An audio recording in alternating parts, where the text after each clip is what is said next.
तर आता शिकवली, तुम्ही अभ्यास करणार नाही आहात, तुम्ही सगळ्या गोष्टी विसरणार आहात, 100% विसरणार आहात. त्यामुळे पुढच्या आठवड्यात फ्रेश फ्रेश शिकवेल. डोक्यात ठेवा, अभ्यास करा थोडाफार त्याच्याबद्दलचा, कारण की ही आपली सवय आहे स्टुडंट असल्यापासून आणि आता पण. जोपर्यंत शेवटचा दिवस उजाडत नाही तोपर्यंत आपण अभ्यास करत नाही. त्यामुळे शेवटच्या वेळेस तुम्हाला कॉस्ट शीट शिकवेल, कॅल्क्युलेशन सकट शिकवणार. नीट एकदा दोनदा तो प्रॉब्लेम सॉल्व्ह करा माझ्या बरोबर. आणि एक रिक्वेस्ट आहे, मी ज्यावेळेस कॉस्ट शीट शिकवणार आहे त्यावेळेस मी सांगेल तुम्हाला की मी उद्याच्या सेशन मध्ये, परवाच्या सेशन मध्ये कॉस्ट शीट शिकवणार आहे. प्लीज थोडस काम थोडं साईडला ठेवून ना एकदा ती कॉस्ट शीट फक्त माझ्या बरोबर लिहा. एकदा हाता घालून गेली ना आपली ती कन्सेप्ट की मग बरोबर आपल्याला ती पेपरमध्ये पण लिहिता येते. नाही तर पेपर मधील अक्षरशः ब्लँक बसतात लोक, ते मला नकोय. ओके, नेक्स्ट चॅप्टर चालू करूया कॉस्टिंगचा. बेसिक गोष्टीच आहेत, फार इम्पॉर्टंट गोष्टी आहेत. Methods of costing. कॉस्टिंग करायची असते त्याच्या मेथड्स काय काय असतात. प्रत्येक गोष्टींची, प्रत्येक ऍक्टिव्हिटीची कॉस्टिंग वेगळी असते. तुम्ही बँक आहात, बँकेचं ऑपरेशन कसं चालतं ह्याची कॉस्टिंग वेगळी आहे. एक शिक्षण संस्था कशी चालती ह्याचं कॉस्टिंग वेगळं आहे. आणि एक मॅन्युफॅक्चरिंग युनिट कसं चालतं ह्याचं कॉस्टिंग वेगळं आहे. प्रत्येक युनिटचं कॉस्टिंग वेगळं आहे, प्रत्येक कॉस्ट सेंटरचं कॉस्टिंग वेगळं आहे. सो प्रत्येकाचं कॉस्टिंग वेगळं असेल तर त्यांचे कॉस्टिंगचे मेथड्स वेगळे आहेत. त्याची कॉस्ट डिटरमाइन कशी करायची हे सगळीकडे वेगळे आहेत. रेकॉर्डिंग आय गेस चालू. येस, रेकॉर्डिंग चालू झाली. सो प्रत्येकाचं जर का कॉस्ट युनिट वेगळं आहे, प्रत्येकाचे जर का वर्किंग वेगळं आहे, तर त्याचं कॉस्टिंग कसं केलं पाहिजे हे पण वेगवेगळं आहे. उदाहरणार्थ चला मी तुम्हाला 3 एक्झाम्पल्स सांगतो, 3 बिझनेसेस सांगतो. तिन्ही बिझनेसेसचं कॉस्टिंग सेम प्रकारे केलं जाईल का मला सांगा.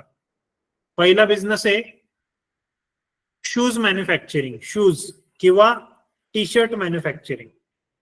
Okay, first is shoes manufacturing. दुसरं आहे शुगर इंडस्ट्री म्हणजे साखर कारखाना. पहिलं बुटाचा कारखाना, दुसरा साखर कारखाना आणि तिसरं आहे hospital. Sugar industry, shoes industry, sugar industry आणि हॉस्पिटल इंडस्ट्री. मला सांगा तिघांना आपण सेम कॉस्टिंग आपण काढू शकतो का?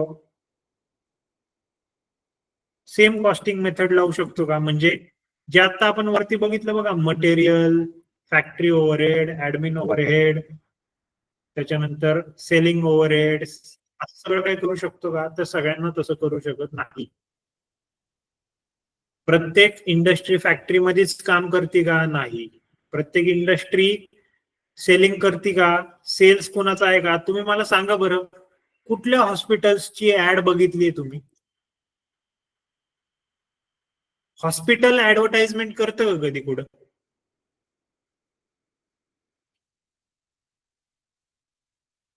अरे हो, नाही काही. आता होल्डिंगद्वारे करायले तर बरं, होर्डिंगद्वारे करतात. कसं करतात? काय करतात ते? त्यांच्या सुविधेबद्दल, इमारतीबद्दल, हा, त्यांच्या येस याच्याबद्दल येस. सो ते काय करतात माहिती की देते. वर्ल्ड क्लास फॅसिलिटीज, ओके, किंवा समजा आता कुठे जॉईंट रिप्लेसमेंट सेंटर असेल तर त्यांचं मोठं होर्डिंग असतं की म्हणजे या ठिकाणचं सर्वात best joint replacement centre. Lokmanya हॉस्पिटलची बऱ्याच वेळा मी बघितली. स्थलांतर नाही, जॉईंट रिप्लेसमेंट सेंटर म्हणजे सगळ्यात बेस्ट जॉईंट रिप्लेसमेंट आमच्याकडे होती. सो ही अशी मार्केटिंग करतात. बट जनरली आता म्हणजे जस्ट एक असं उदाहरण आहे की कुठं काहीतरी दुखापत व्हावी आणि आम्ही ती दुरुस्त करावी, अशी कधी मार्केटिंग नसती किंवा त्यांचं काही सर्व्हिस त्यांची काही तिथं विकत नाहीत ते मार्केटिंगद्वारे. तेच एखादं फोन मॅन्युफॅक्चरर आहे, त्याची ऍडव्हर्टाइजमेंट किती आहे? ऍपलची होर्डिंग किती बघतो आपण?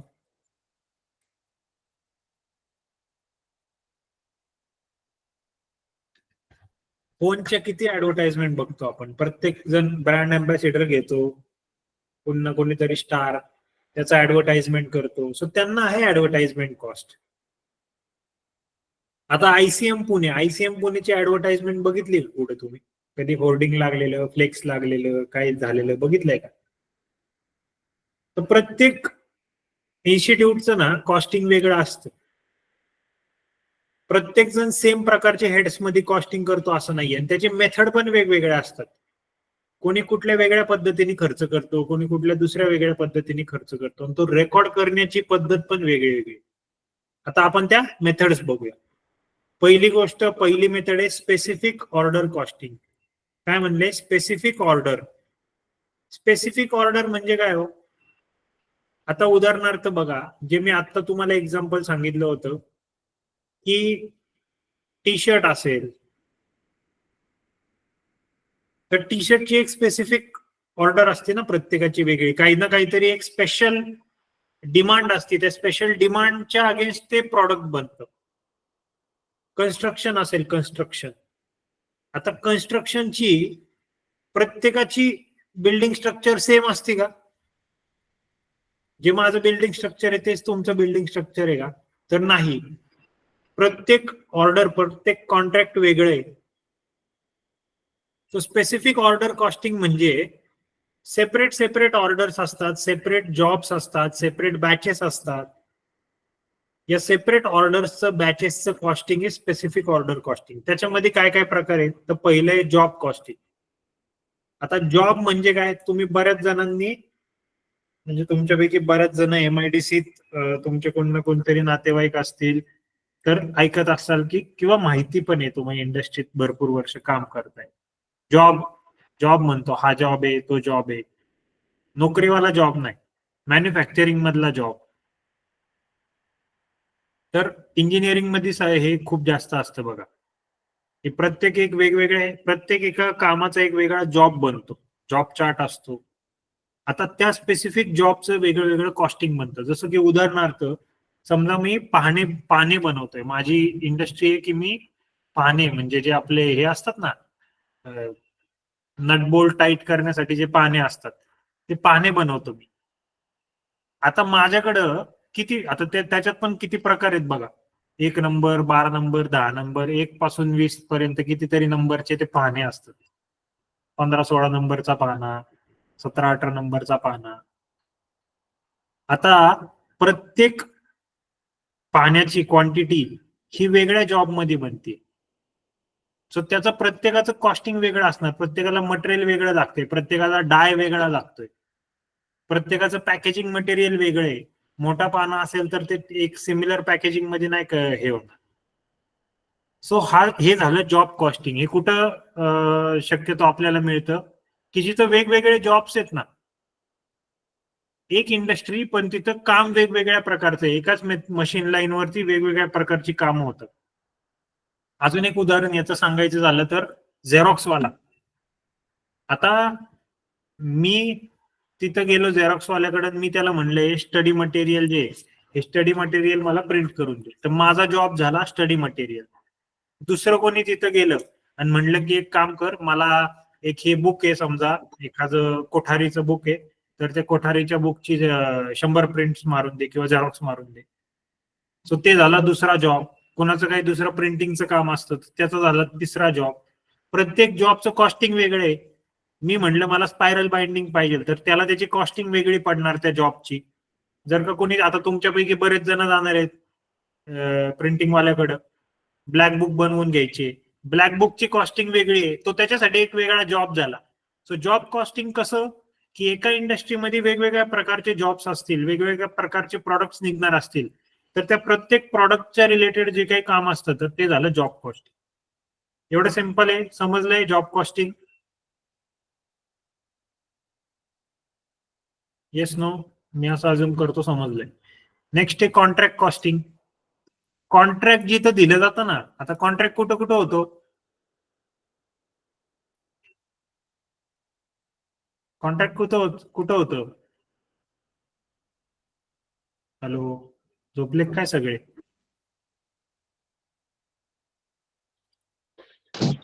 बांधकामाच्या याच्यामध्ये. बरोबर. बांधकाम जिथं जिथं असतं ना, तिथं कॉन्ट्रॅक्ट होतं.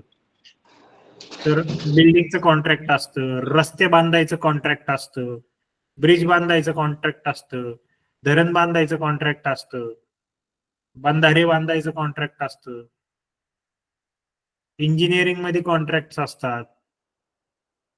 सो जनरली सिव्हिल लाईन मध्ये, ओके, कन्स्ट्रक्शन लाईन मध्ये हे सगळे कॉन्ट्रॅक्ट असतात. आता ह्या स्पेसिफिक प्रत्येकाचं कॉन्ट्रॅक्ट वेगवेगळे आहे. जसा अहमदनगर मध्ये ब्रिज बांधला गेला तोच सेम ब्रिज इथं पुण्यात बांधला जाईल का? नाही, वेगळ्या प्रकारे ब्रिज बांधला जाणार. मेट्रोचं काम जे इथं चालू आहे तेच मेट्रोचं काम मुंबईत पण सेम चालू आहे का? सेम नाहीये, काही ना काहीतरी वेगळं आहे. सो प्रत्येकाचं कॉन्ट्रॅक्ट वेगळं. आता इथं पुण्यातलं मेट्रोचं काम LNT करत होती, त्याच्या ऍडिशनला आता टाटा पण करते. दोघांचं वेगवेगळं कॉन्ट्रॅक्ट आहे. त्याला त्यांचं जे ते मेट्रो प्रोजेक्टचं कॉस्टिंग राहणार ते कुठल्या पद्धतीने कॉस्टिंग केलं जाणार, तर ते कॉन्ट्रॅक्ट कॉस्टिंगनी केलं जाणार. क्लिअर आहे? Yes no? Yes. Yes. Next आहे बॅच कॉस्टिंग. बॅच कॉस्टिंग म्हणजे काय? जिथं प्रोडक्शन बॅचेस मध्ये होतं ना, आता सगळ्यात सिंपल, तुम्ही कुठल्याही प्रकारचं खाद्यपदार्थ उचला, त्या खाद्यपदार्थाच्या बॅक साईडला बॅच नंबर लिहिलेला असतो. असतो की नाही? इवन तुम्ही जर का काही कन्झ्युमेबल्स घेतले ना, जसं की शॅम्पूची बॉटल असेल किंवा इतर कुठलेही ड्रिंक्स असेल, म्हणजे आता कोल्ड ड्रिंक घ्या, तर त्या कोल्ड ड्रिंकच्या मागं पण बॅच नंबर लिहिलेला असतो की ते कुठल्या बॅचेस मध्ये बनवलं जातं. सो त्याला बॅच कॉस्टिंग म्हणतात. प्रोडक्शन सेम होते पण ते बॅचेस मध्ये केलं जातं. So that is batch costing. तिथं बॅच कॉस्टिंगचा वापर केला जातो. पूर्ण कॉस्ट जी लागली डिवायडेड बाय किती युनिट्स प्रोड्यूस झाले, त्याच्यानी single unit of batch cost मिळते. तुम्हाला सिंगल युनिट मिळते. ते झालं बॅच कॉस्टिंग. आता हे होतं स्पेसिफिक ऑर्डर. बघा इथं प्रत्येक ठिकाणी एक स्पेसिफिक वेगळी ऑर्डर होती बरं का. कॉन्ट्रॅक्ट मध्ये मी जसं सांगितलं, नगरचा ब्रिज वेगळा, पुण्याचा ब्रिज वेगळा, मेट्रो स्टेशन प्रत्येकाचं वेगळं, तर त्याचं वेगळं वेगळं कॉन्ट्रॅक्ट, कन्स्ट्रक्शन प्रत्येकाची वेगळी, त्याचं वेगळं कॉन्ट्रॅक्ट, प्रत्येक ठिकाणी रोड वेगळा, स्पेसिफिक जॉब आहे. जॉब मध्ये पण स्पेसिफिक कॉन्ट्रॅक्ट आहे. जॉब कॉस्टिंग मध्ये पण माझी ऑर्डर वेगळी आहे, धुमाळजींची ऑर्डर वेगळी आहे, प्रत्येकाची ऑर्डर वेगळी आहे. सो असं प्रत्येकाच्या वेगळ्या ऑर्डरचं वेगवेगळे जॉब बनतं आणि त्याचे जे वेगवेगळे जॉब कॉस्टिंग. आणि बॅच कॉस्टिंग मध्ये तुम्ही स्पेसिफिक बॅचेस मध्ये प्रोडक्शन करता, सो मग त्याची कॉस्टिंग, प्रत्येक बॅचची कॉस्टिंग वेगळी वेगळी होती. बराच वेळा असं होतं बघा, आता सिंपल उदाहरण सांगतो, बॅच कॉस्टिंग मध्ये पण कॉस्ट फ्लक्च्युएट कशा होऊ शकतात. समजा आपण पार्ले बनवतोय, पार्लेचे बिस्किट्स बनवतोय. मी ऑलरेडी गहू साठा घेऊन ठेवलाय भरपूर. पार्ले मला व्हीट बिस्किट्स बनवायचे, माझ्याकडे गहू साठा भरपूर असणार आहे. आता मी ज्या बॅच मध्ये गहू साठा घेतलाय त्या बॅच मध्ये मला समजा लेटसे गहू कसा रुपये किलो आहे मला ते सांगा आधी. येस, हॅलो, मला मार्केटचं थोडस माहित नाही. गहू कसा रुपये किलो? 40च्या पुढे मागे सर. बरं चला अंदाजे 40 धरूया आपण. सो 40 सर 40 धरूया ना. चला मी पार्ले बल्क मध्ये घेतोय तर मला अजून स्वस्त पडेल. मला 40 रुपये, 30 रुपये मार्केट चाललंय. घ्या मग 30 रुपयाने घ्या. चला 30 रुपयाने जर का मी गहू घेतला, आता मी एक प्रोडक्शन करण्यासाठी मी एक बॅच गव्हाची मागवली, 30 रुपयाने मला पडली. 1000 टन समजा मी गहू घेतला, 1000 टन बर का, तर मला किती रुपयाने पडला तो? 30,000, 1000 इंटू 30 इंटू 1000 म्हणजे किती झाले? 10 कोटी इंटू 30, 300 कोटीला काहीतरी मला ते पूर्ण बॅच गेली. आता तो 1000 टन गहू माझा, त्या 1000 टन गव्हाचं मला लेटसे बिस्किट्स बनवून झाले. आता मला ज्यावेळेस पुढचा 1000 टन घ्यायचा आहे त्यावेळेस कॉस्टिंग झाली 40 रुपये. प्राइसेस वाढत राहणार ना. आता त्या 1000 टन गहूचे जे मी बिस्किट बनवले, त्या ज्या काही बॅचेस बनल्या त्याचं एक प्रकारे कॉस्टिंग झालं, आणि जी मी पुढची बॅच आता जी बनवणार, जी पुढच्या 40 रुपयांनी घेतलेल्या गव्हाची बॅच बनवणार, त्याचं कॉस्टिंग ऑब्व्हियसली जास्त येणार. का तर ह्या बॅचेस मध्ये माझं जे इनपुट मटेरियल होतं ते वेगवेगळं होतं, त्याची कॉस्टिंग वेगवेगळी होती. सो बॅच कॉस्टिंग मध्ये हे तुम्हाला एक्स्ट्रा ऍडिशन पडणार. सो असं असतं वेगळं वेगळं प्रकारचं कॉस्टिंग. दुसरं आहे ऑपरेशन्स कॉस्टिंग. ऑपरेशन म्हणजे आता वरती आपण जे बघितलं ना, तिथं स्पेसिफिक मॅन्युफॅक्चरिंग होत होती बघा, काहीतरी बनत होतं.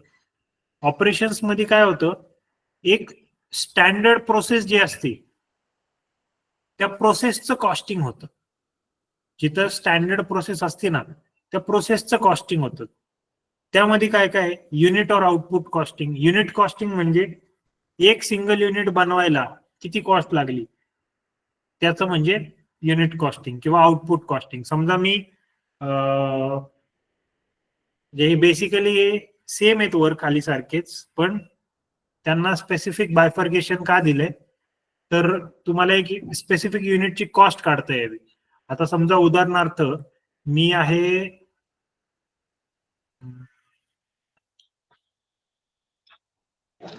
ब्लॉक जेसीबी बनवणार, ब्लॉक्स ते आपले पेविंग ब्लॉक्स असतात ना, पेविंग ब्लॉक बनवणार आहे समजा मी.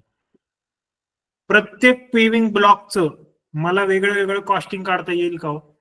त्या बॅच मधनं मी त्या बॅचची कॉस्टिंग काढली, त्या बॅचच्या कॉस्टिंगला मी जर का डिवाइड केलं टोटल आउटपुटला, तर मला येईल युनिट कॉस्टिंग.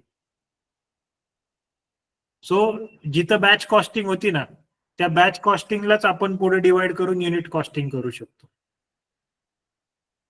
आता समजा फॉर एक्झाम्पल एक बॅच एका ग्रेडची निघाली, दुसरी बॅच दुसऱ्या बी ग्रेडची निघाली, तिसरी बॅच सी ग्रेडची निघाली.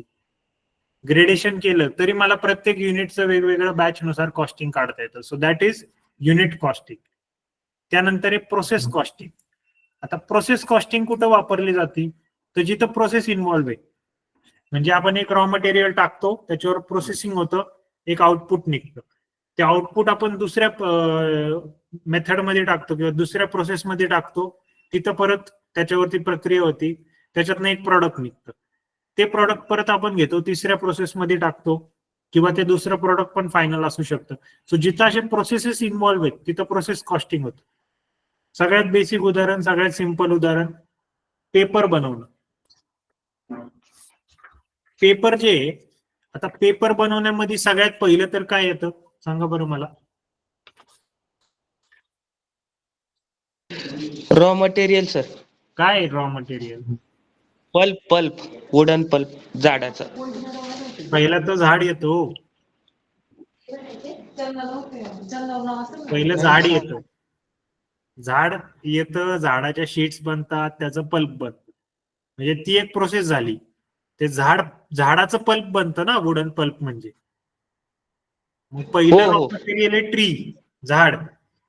त्या झाडातनं मग प्रोसेस होती त्या झाडाची आणि त्याचं बनतं पल्प. मग त्या पल्पचं पुढं प्रोसेसिंग होतं, ते पल्प एक रॉ मटेरियल झालं ना दुसरं. मग त्या पल्पचं प्रोसेसिंग होतं आणि मग त्याच्यात बनतात शीट्स मोठ्या मोठ्या पेपरच्या. मग त्या शीट्स ज्या आहेत त्या पुढे जाऊन ट्रीट होतात. मग त्या ट्रीट होतात आणि मग त्याचं बनतात पेपर, स्पेसिफिक साईजचे पेपर. सो इथं 3 प्रोसेसेस आहेत किंवा 2 प्रोसेस असतील. अजून एक बेस्ट उदाहरण झालं, तुम्ही सगळे आता मी डिस्कस केलं साखर कारखाने. आता साखर कारखान्यांमध्ये ऊस येतो पहिला, त्या ऊसाचं पहिलं ते प्रोसेसिंग होतं, ज्यूस बनतो, त्या ज्यूसचं प्रोसेसिंग बनतं आणि मग त्याची साखर बनते. सो प्रत्येक ठिकाणी एक वेगवेगळी प्रोसेस आहे ना. सो हे प्रोसेस कॉस्टिंग कुठं होतं, जिथं इनपुट मटेरियल होतं त्याच्यावरती काही ना काहीतरी प्रोसेस केली जाते, मग त्याच्यातनं एक आउटपुट मटेरियल निघतं. ते आउटपुट मटेरियल परत दुसरीकडे जाऊन प्रोसेस होतं, मग परत एक आउटपुट निघतं. जिथं मल्टिपल प्रोसेस इन्व्हॉल्व्ड आहेत, जिथं पहिल्या प्रोसेसचं फिनिश प्रॉडक्ट हे दुसऱ्या प्रोसेसचं रॉ मटेरियल बनतं, दुसऱ्या प्रोसेसचं फिनिश प्रॉडक्ट हे तिसऱ्या प्रोसेसचं रॉ मटेरियल बनतं, आणि मग जाऊन फायनल प्रॉडक्ट बनतं, किंवा 2 प्रोसेस नंतर पण फायनल प्रॉडक्ट बनू शकतो. सो त्या ठिकाणी बनतात प्रोसेस कॉस्टिंग. क्लिअर आहे? प्रोसेस कॉस्टिंग समजली? बघा कुठं कुठं होतं, textile industry, chemical industry, sugar mills, paper manufacturer. So या अशा सगळ्या ठिकाणी प्रोसेस बनतो. Soap manufacturer. तिसरं आहे सर्व्हिस कॉस्टिंग. सर्व्हिस कुठं कुठं दिली जाते हो? हॉटेल, हॉस्पिटल, तुमची बँक सर्व्हिस देते, काही प्रोडक्शन करते का? नाही, सर्व्हिस. सर्व्हिस देते. आता तुमच्या सर्व्हिस वाल्यांचं कॉस्टिंग वेगळं आहे. ट्रान्सपोर्ट एक इंडस्ट्री आहे, ट्रान्सपोर्टचं कॉस्टिंग वेगळं आहे. पॅसेंजर ट्रान्सपोर्ट एक इंडस्ट्री आहे, पॅसेंजर ट्रान्सपोर्टचं कॉस्टिंग वेगळं आहे. आम्ही बरेच जण आता इकडून तिकडं, आता स्टेट सगळ्यात बेस्ट कॉस्टिंग शिकायचं असेल ना, तुमच्यापैकी कोणी जर का एसटी वाल्यांचं जर का काही कॉन्टॅक्ट असेल किंवा ट्रॅव्हल कंपनी असेल ना कुणाची, तर त्याचं कॉस्टिंग बघा. बरेच जण, आता माझ्या मित्रांनी पण बऱ्याच वेळा केलं, त्यांनी एक गाड्यापासून चालू केली होती, एक गाडी घेतली, तिला कंपनीला लावली कॅब सर्व्हिसेस साठी. आता हे ट्रान्सपोर्ट सर्व्हिसेस देतोय तो, त्याची कॉस्टिंग कशी काढायची? मी हा केस स्टडी केला होता माझ्या, म्हणजे मी इथं यायच्या आधी, ज्यावेळेस आधी कॉलेजमध्ये शिकवायचो त्यावेळेस आम्ही केस स्टडी केला होता स्पेसिफिकली, की बाबा आता तू एक गाडी घेतली तर तिचं कॉस्टिंग किती पडणार. मग ते कॉस्टिंग करून तू 2 गाड्या घ्यायला पाहिजे, आधी सुरुवातीलाच एक गाडीनीच चालू करायला पाहिजे का 2-3 चालू कर, म्हणजे तुला ते इकॉनॉमिक पडेल. सो आम्ही असं केलं होतं. मग आम्ही ड्रायव्हर जे हायर केले होते, ते ड्रायव्हर आम्ही स्वतःहून हायर नाही केले. स्वतःहून जर का हायर केले असते तर मग त्या ड्रायव्हर्सचं सगळं हे आलं, सगळंच सुरुवातीपासून आम्ही बघायचं. आम्ही स्वतः जॉबवाले, आम्ही तर सुरुवातीपासून कसं बघणार? मग आम्ही सुरुवातीला 1-2 महिने एक स्वतःच्या ह्याच्यावरती ड्रायव्हर ठेवला, नंतर एका एजन्सीकडनं आम्ही ड्रायव्हर घेतला. मग नंतर आम्हाला कळालं ती गाडीच जर का आम्ही त्या एजन्सीला दिली तर ती एजन्सी आम्हाला पॅकेज देते, ते परवडतंय का, त्याचं कॉस्टिंग बघितलं आम्ही. हफ्ता किती कट होतोय, त्या हफ्त्यानुसार ते आम्हाला तेवढं रेव्हेन्यू येतंय का. सो हे सर्व्हिस इंडस्ट्रीमध्ये असं एक स्पेसिफिक युनिटनुसार कॉस्टिंग केलं जातं. आता बरेच जण इथनं मुंबई पुणे मुंबई करतात, मुंबई कोल्हापूर करतात, मुंबई सातारा करतात. ज्या गाड्या असतात ना हायवेजला लागतात, सो या हायवेच्या गाड्या, त्यांचं कॉस्टिंग कसं असतं? पर पॅसेंजर कॉस्टिंग असतं. पर पॅसेंजरचं कॉस्टिंग कसं होत असेल बरं? ते कसं काढत असतील की पर पॅसेंजर 350 रुपयेच घ्यायचे पुण्यापासून, चिंचवड पासून मुंबईपर्यंत. सो सर्व्हिस इंडस्ट्रीमध्ये सर्व्हिस कॉस्टिंग होती आणि त्याच्यात आपण पर युनिट जे आपण नेतोय त्याचं कॉस्टिंग काढलं जातं. अजून एक भारी उदाहरण आहे लाईट बिल. तुम्हाला पर युनिट जिथं चार्ज केलं जातं ना, ते सगळे सर्व्हिस कॉस्टिंग आहे. कारण की ते लोक सर्व्हिस देतात आणि त्या सर्व्हिसचं युनिटनुसार कॉस्टिंग काढले जातं. हॉस्पिटल्सचं कॉस्टिंग कसं असतं माहिती का? पर बेड पर डे असं कॉस्टिंग असतं. ओपीडीचे चार्जेस तर ते वरचेवर, म्हणजे ते इट इज नॉट फिक्स्ड. ओपीडीचे चार्जेस येतील किंवा ओपीडीतनं एवढे इन्कम येईलच. बट हॉस्पिटलचं पर बेडचं कॅल्क्युलेशन असतं. प्रत्येक बेड मागं किती रेव्हेन्यू होणार, आणि मग प्रत्येक बेड मागं किती रेव्हेन्यू होणार म्हणण्यापेक्षा, आता ते पण इंडस्ट्रीज आहे, बिझनेस इंडस्ट्री आहे, बट स्टील मग एक पेशंट जर का तिथे 1 दिवस जरी राहिला तरी आपल्याकडून तेवढी कॉस्ट रिकव्हर झाली पाहिजे की त्याला आपण जेवढे सर्व्हिसेस देऊ त्या. प्रत्येक जण, आता तुम्ही कधी इन्शुरन्स वाल्यांशी तुम्ही कधी वाद घातलाय का हॉस्पिटलच्या बाबतीत?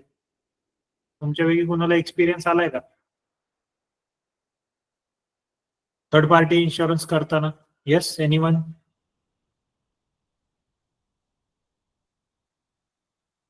आलाय सर, आलाय. आता बघा त्यावेळेस काय कसा एक्सपिरियन्स आलाय तुम्हाला, सांगा बरं जरा. मुळात झालं असं होतं की माझं ऑपरेशन झालं आणि आम्हाला तो मेडिक्लेम असल्यामुळे समजा कॅशलेस सर्व्हिस अवेलेबल होती. तर ते कॅशलेसमध्ये विषय असा झाला होता की हॉस्पिटलवाल्यांनी जरा जादा बिल काढलं होतं. जादा म्हणजे समजा त्यांनी काढलं होतं 1,35,000 काहीतरी, आणि ते अप्रूव्ह झालं होतं 1,20,000 फक्त, इतकंच इन्शुरन्स वाल्यांकडनं. बरोबर. मग त्याशी मग असं झालं होतं की ते म्हटलं की यांनी बिल जास्त लावलेलं आहे हॉस्पिटलवाल्यांसोबत, हॉस्पिटलवाल्यांनी. मग असंच काहीतरी वाद वगैरे झाले बरेचसे असे, त्यांना येस मग येस. शेवटी सो मग ते आता सॉर्ट आउट होऊन गेलं. हा जो पार्ट आहे ना, हा मी का विचारायला लावला, तर इथं हॉस्पिटलवाले जे आहेत ते ज्यावेळेस तुम्हाला प्राइस लावतात त्यावेळेस ते त्या दृष्टिकोनातून प्राइस लावतात की लेट से कन्झ्युमेबल्सची पण प्राइसेस लावतात. कुठं ना कुठं तरी ते कॉस्ट रिकव्हर करायचा प्रयत्न असतो. आणि ज्यावेळेस इन्शुरन्स तुम्हाला पैसे देतं, इन्शुरन्स पण त्यांच्या साईडने काय विचार करतं की at the end of the day हॉस्पिटलला असा किती खर्च लागला असेल त्या पेशंटच्या मागे. सो इन्शुरन्स वाला पण हॉस्पिटलच्या पॉइंट ऑफ व्ह्यूनी कॉस्टिंग काढतो आणि मग ते भुगतान करताना तो तुम्हाला तेवढंच देतो. बरोबर आहे. आणि मग हॉस्पिटलवाल्यांनी जेवढे अप्रूव्ह झाला होता मेडिक्लेम तितकाच घेतला, नंतरचे हॉस्पिटलवाल्यांनी सुद्धा नाही पैसे मागितले मग मला. आता इंडस्ट्रीमध्ये जनरली गिव्ह अँड टेक जो होतो ना, तो इंडस्ट्री मधला गिव्ह अँड टेक हा नेहमी कधी कधी ट्रस्टवर असतो किंवा आता ओळखी पाळखीवरती असतो. हॉस्पिटल तेवढं बिल वेव ऑफ करतं किंवा ते चार्जेस कमी करतं, हे नाही लावत ते नाही लावत असं करत जातं. But at the end of the day hospital ज्यावेळेस फर्स्ट टाइम तुम्हाला चार्जेस लावतं त्यावेळेस ते लावताना हे सगळं बघतं की त्या पेशंटला एवढे एवढे चार्जेस आपल्याला पडणारच आहेत. तुम्हाला बघा, बऱ्याच वेळा ऑब्झर्व केला असेल आपण हॉस्पिटल्समध्ये की ग्लव्ज आणायला सांगतात, डिस्पोजेबल आणायला सांगतात, 20-20 पेअर आणा म्हणतात. ह्याच्यावरती बऱ्याच वेळा व्हिडिओज पण बघितलेले असतील आपण की तुम्हाला दिवसाला 20 पेअर ग्लव्ज लागतात का, तुमचे नर्सेस तर कधी एवढे ग्लव्ज घालत पण नाही, तरी पण तुम्ही काय एवढे पेअर्स मागवता, ग्लव्सचे मास्क मागवतात, एवढे लागतात का. याच्यावर बरेच व्हिडिओज आलेले आहेत, मी बघितलेत सोशल मीडियावरती. एक कसं असतं, कन्झ्युमरच्या पॉईंट ऑफ व्ह्यूनी ते बरोबर आहे की बाबा मी एवढं सगळं देतोय तुम्ही वापरत नाही. बट एक हॉस्पिटलच्या पॉईंट ऑफ व्ह्यूनी बघा की ते जे कन्झ्युमेबल्स यूज करतात ते कन्झ्युमेबल्स यूज करणं त्यांना गरजेचं आहे, बट त्याची मग कॉस्ट कुठून रिकव्हर करणार तुम्ही. हॉटेल सारखी सर्व्हिस तर नाही ना एक्सपेक्ट करू शकत. हॉटेलिंग इंडस्ट्रीची एक सर्व्हिस वेगळी असते, हॉस्पिटॅलिटी, त्याला पण हॉस्पिटॅलिटी म्हणतात की तुम्हाला ते स्पेसिफिकली ना, त्यांनी तुम्ही जर का कुठे हॉटेल्समध्ये राहिले तर तिथं त्यांना तुम्हाला काही स्पेसिफिक आयटम कंपल्सरी द्यायलाच लागतात. सेम गोष्ट हॉस्पिटलमध्ये त्यांना पण काही कंपल्सरी आयटम्स खर्च करायलाच लागतो. बट ते त्याची कॉस्ट कशी रिकव्हर करणार मग. पर बेड चार्जेस तर घेतात, पण ते per bed charges is basic rent amount, त्याच्यात ते सगळं काही कॅल्क्युलेटेड केलेलं असतं, बिल्डिंगला बनली किती कॉस्ट आणि ते रिकव्हर करायला किती लागेल. So everything is all calculated. सांगितलेलं असतं की किती किती गोष्टी मागवायच्या, किती गोष्टी रिटर्न द्यायच्या, काय करायचं, कसं करायचं, याचं कॉस्टिंग हे सगळं आधी बनलेलं असतं. Anyways, next farm costing agriculture मध्ये केलं जातं. सो हे बेसिकली हे सब ब्रांचेस आहेत, एवढे काही इम्पॉर्टंट नाही. सो हे होते आपले कॉस्टिंगचे methods: job costing, contract costing, batch costing, त्यानंतर ऑपरेटिंग कॉस्टिंग मध्ये युनिट कॉस्टिंग आणि प्रोसेस कॉस्टिंग. हे एवढे 5-6 मेथड्स समजणं इम्पॉर्टंट आहे. हे वाचा परत 5-6 मेथड्स. प्रोसेस कॉस्टिंग मध्ये पुढे भरपूर गोष्टी आहेत, जसं की एक प्रोसेस करताना लॉस भरपूर होतो, तो लॉस कुठं अपॉर्च्युनेट करायचा. म्हणजे उदाहरणार्थ समजा आता आपण साखर बनवतोय, आता भरपूर वेळा असं होतं की म्हणजे सगळ्याचा सगळा जो काही बाय प्रोडक्ट असतो किंवा जो रॉ मटेरियल फिनिश प्रोडक्ट असतो तो वापरला जात नाही, त्याचा काही काही लॉस होतो. किंवा तुम्ही अजून एक उदाहरण घ्या की लेट्स से पेपर मॅन्युफॅक्चरिंग मध्येच बराचसा पल्प हा वेस्ट पण जाऊ शकतो. तो वेस्ट गेलेला पल्प काय करायचं, तो वेस्ट गेलेल्या पल्पचं कॉस्टिंग कुठून काढायचं. सो प्रोसेस कॉस्टिंग मध्ये लॉस होतो, प्रोसेसेस मध्ये जे असतात ते भरपूर लॉस होतो. मग त्या प्रोसेसच्या लॉस मध्ये तो जो लॉस झालेला आहे त्याची पण कॉस्ट कुठेतरी मेन्शन केली पाहिजे ना. त्यात 2 प्रकारचे लॉस आहेत, एक आहे नॉर्मल लॉस जो नॉर्मली होणारच आहे त्या प्रोसेसमध्ये, आणि एक ॲबनॉर्मल लॉस जो कशासाठी होणार आहे काय माहित नाही. जसं फॉर एक्झाम्पल लेट्स से आपण वेफर्स बनवायची एक्झाम्पल घेऊया. वेफर्स बनवायच्या फॅक्टरीमध्ये बटाटे येतात, त्याचं पिलिंग होतं, बटाट्याचे साल काढले जातात, मग ते पिलिंग झाल्यावरती मग त्याचं ते बटाटे वेफर्स मध्ये किसले जातात, मग ते किसून मग ते कन्व्हेअर बेल्टवर येतात, मग त्याच्यावरती ड्राईंग प्रोसेस होती, मग त्याच्यानंतर त्याला फ्राय केलं जातं, मग फ्राय केल्यावरती त्याच्यावरती लेट्स से मसाला वगैरे लावलेला जातो, फ्लेवर असेल तर ते फ्लेवर लावले जातात, मग ते पॅकेजिंगला जातं. आता या पूर्ण स्टार्ट टू एंड प्रोसेस मध्ये लॉस भरपूर वेळा होतो. जसं की फॉर एक्झाम्पल ज्यावेळेस फ्राय होऊन बाहेर येतं आणि ज्यावेळेस त्याच्यावरती कोटिंग केलं जातं मसाल्यांचं, जे काही फ्लेवरचं असेल, काही छोटे छोटे क्रम्स त्याच्यात लॉस होतात. म्हणजे ते झालं नॉर्मल लॉस. नॉर्मल म्हणजे आता प्रत्येक वेळेस पूर्णच वेफर्स राहील असं नाही. तुमच्या वेफरच्या पाकिटात फोडल्यावरती प्रत्येक एक पूर्ण वेफर राहतो का? अर्धे तुटलेले असतात काही. आता ते कन्व्हेअर बेल्ट वरती ते बरेचसे खाली पण डिग्रेड होत राहतात. किंवा बटाट्यांमध्ये सगळेच बटाटे चांगले निघतील असं नाही ना, खराब बटाटे निघतात, तर तो लॉस झाला, तो नॉर्मल लॉस झाला, की जो जनरली होणारच आहे. तुमच्या वेफर मॅन्युफॅक्चरिंग मध्ये हा नॉर्मल लॉस होणारच आहे. हा जो झालेला लॉस आहे, समजा 1 टन बटाटे मागवले, त्या 1 टन बटाट्यामधनं लेटसे 50 किलो बटाटे खराब निघाले, तर त्या 50 किलो बटाट्यांची कॉस्ट कुणावरती अपोर्शन केली जाईल? तर जे चांगले निघाले ना, त्या चांगल्यांवरती ती कॉस्ट अपोर्शन केली जाईल. म्हणजे त्या खराब बटाट्यांचं तर वेफर्स नाही बनले, त्याची जी लागलेली कॉस्ट आहे ही त्या चांगल्या बटाट्यांवर लादली जाईल. म्हणजे मग चांगल्या बटाट्यांचे जे वेफर्स बनले त्याची कॉस्ट थोडीशी वाढेल, कारण की जे नाही वापरले गेले त्यांची कॉस्ट तर कुठेतरी दाखवायला लागेल. तो नॉर्मल लॉस जो असतो तो चांगल्या गुड्स वरती, जे फिनिश्ड प्रोडक्ट आहेत चांगले, त्यांच्यावरती अपोर्शन केला जातो. आणि जो ऍबनॉर्मल लॉस असतो, ऍबनॉर्मल लॉस म्हणजे काय? उदाहरणार्थ जो आपल्या कंट्रोलमध्ये नाहीये. म्हणजे फॉर एक्झाम्पल आता वेफर्स बनवायची फॅक्टरी आहे, तिथं लेट्सचे जी फ्राईंग पॅन आहे, ते फ्राईंग पॅनची जी मशीन आहे, म्हणजे आता तिथं काय तुम्ही एक एक तळत नाही बसत, तिथं टोटल सगळं कन्व्हेअर बेल्ट मधनच ते फ्राईंग पॅन मध्ये पडतं, त्या वेफर्स ते मग ते तेलात तळले जातात आणि ते तळल्यावरच ते सगळे बाहेर येतात. आता लेट से काही तुमची एक ठराविक बॅच त्या तेलात गेली आणि तुमचं जे फ्राईंग मशीन आहे किंवा लाईटच गेली, अख्ख्या ह्याची लाईट गेली, डीजी सेट पण चालत नाहीये, ऍबनॉर्मली काहीतरी इश्यू झाला, कम्प्लीट पॉवर कट झाला.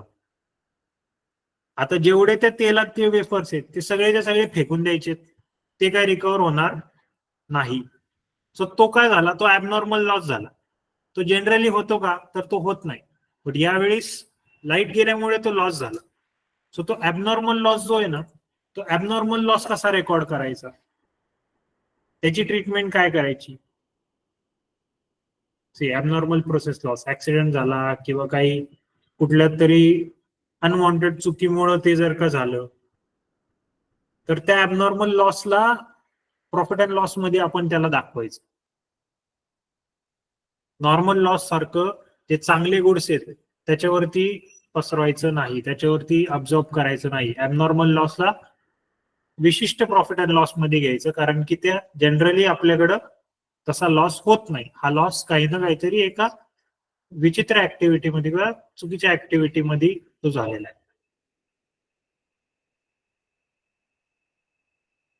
ठीक आहे, हे होते बेसिक प्रोसेस कॉस्टिंग वगैरे. आता याचे प्रॉब्लेम्स पण आहेत, बट ते प्रॉब्लेम समजण्यापेक्षा आपण नंतर समजूया ते प्रॉब्लेम्स. सो हे एवढे कॉस्टिंगचे मेथड्स समजलेत. पुढे एक मार्जिनल कॉस्टिंगचा फार इम्पॉर्टंट चॅप्टर आहे जो मी पुढे घेणार आहे. या चॅप्टरला कमीत कमी 1-2 सेशन तरी जाणार, कारण की मार्जिनल कॉस्टिंग समजणं इम्पॉर्टंट. प्रोसेस कॉस्टिंग मध्ये कोणाला काय doubt? Sorry, not process costing, methods of costing. Complete जे मेथड्स ऑफ कॉस्टिंग घेतल्या आपण, 6 मेथड सांगितल्या, त्यामध्ये तुम्हाला काही डाऊट असेल तर विचारा.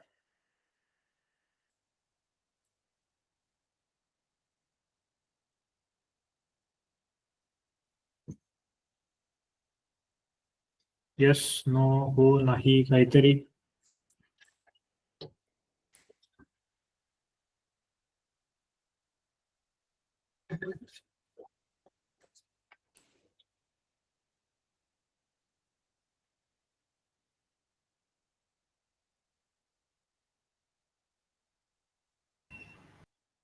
आय गेस काही डाऊट नाहीये.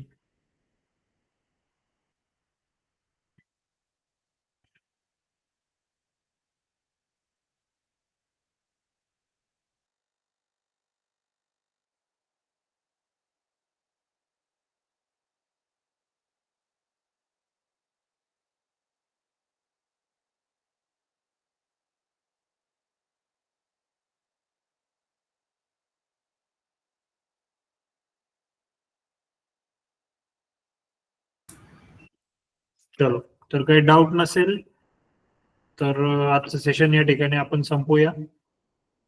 आज आपण थोडस लवकर संपवतोय सेशन्स.